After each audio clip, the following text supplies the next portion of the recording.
Space Coconut. Okay, and today we're going to talk about one very simple question. Can Dead by Daylight ever be truly balanced? Before I get into this one, be sure to sub if you're new and hit the bell so you don't miss any videos in the future. As much as I don't want to admit it, it seems that the devs know exactly who I am, which means even if they don't like what I have to say, they hear it.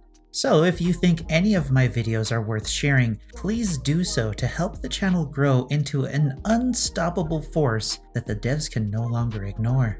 Or just share the video because you enjoyed it. Whatever floats your boat, man.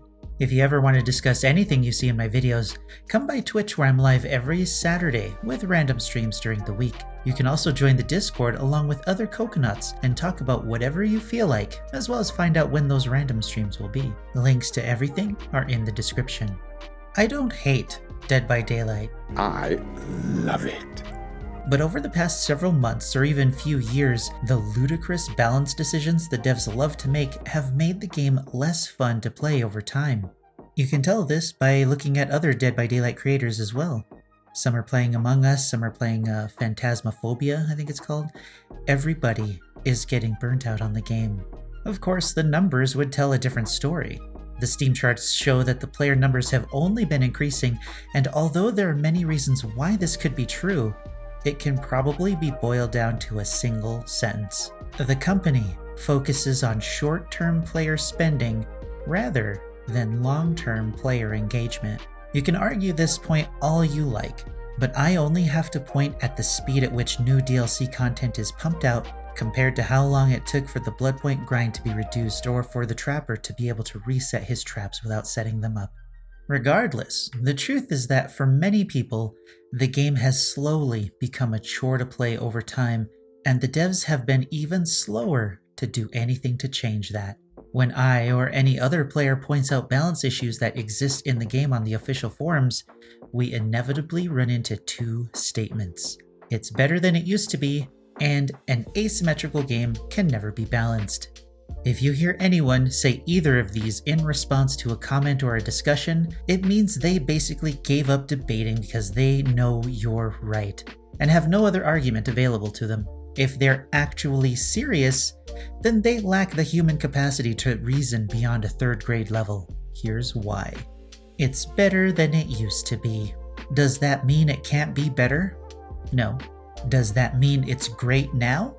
No. Do you know what else is better than it used to be? Racism. Okay, that's a really heavy social issue that doesn't really compare to a video game, but by using that extreme example, you should be able to clearly see why it's better than it used to be is a pathetic argument to make when you're talking about the current issues a person is facing and is trying to influence change against. In the case of Dead by Daylight, this statement also reinforces the fact that the devs can do better, because they already have. They can implement changes that the community has called for years and implement them well with a positive reception. The problem is that these changes happen at a glacial pace, sometimes along with nonsensical changes that no one asked for, while seemingly ignoring larger issues, and small but impactful quality of life changes are put on the back burner while the devs are told to focus on the next DLC and Battle Pass content. And before you bring up the different team argument, remember, they're a team.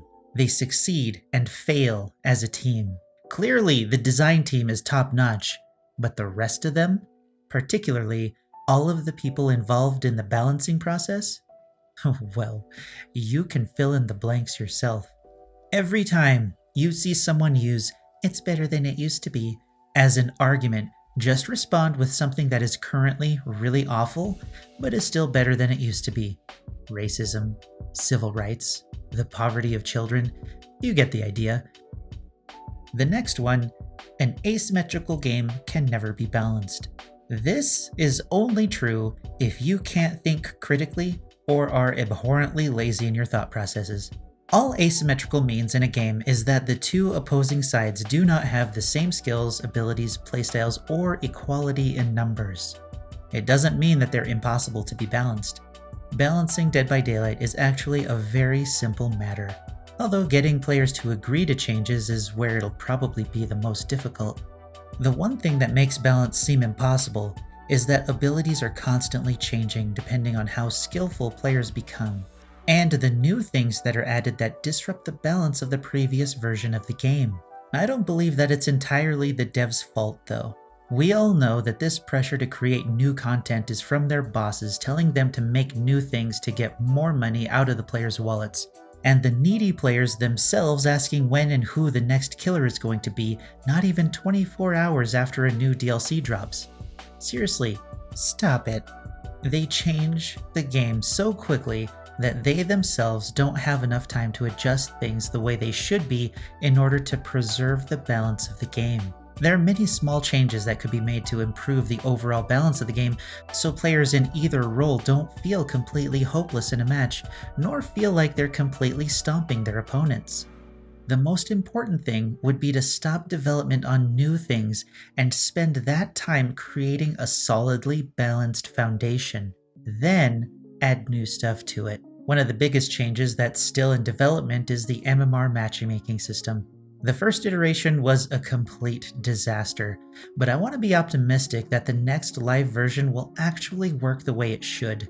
Unfortunately, because the game is so far along, and the longer it goes without being changed, the harder it's going to be to adjust things that need it most. This is because those things that are strongest have the biggest impact on the game, and players find themselves playing with tactics in the back of their mind in order to deal with those troublesome things.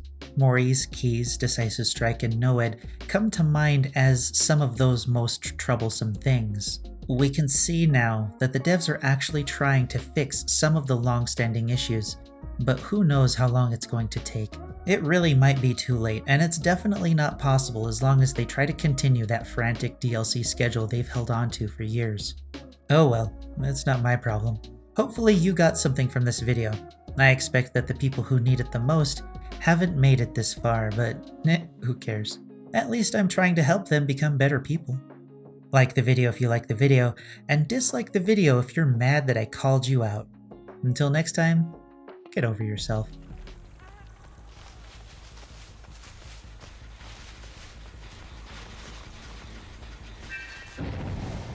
Wow.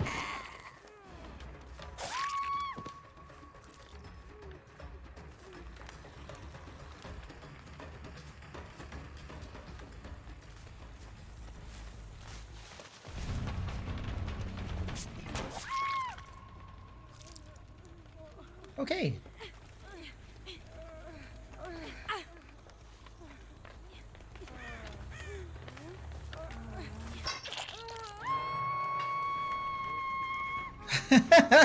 Breakable.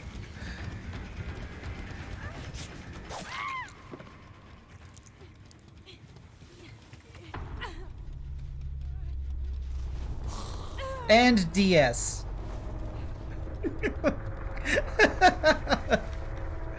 Oh man.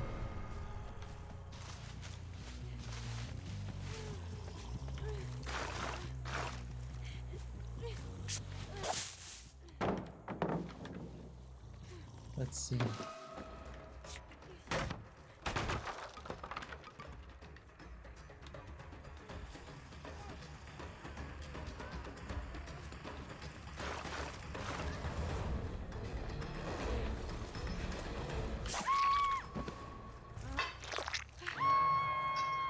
Never mind.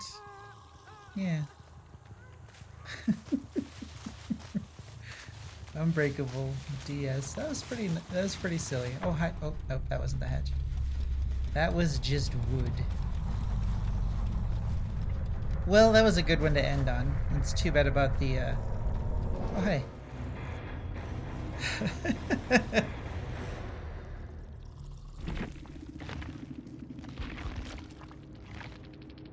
Yep. Yep. Yep. Yep. Yep. Yep. Oh, wow. Well, the one who said players use perks as a crutch to make up for weaknesses weren't wrong in their weaknesses to keep getting down.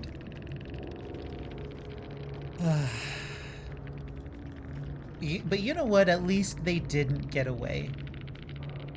How can you lose on Rotten Fields with 3 BMPs? It was the early Haunted Ground, actually. They all didn't move, they weren't expecting it, and I got that hit in on the one.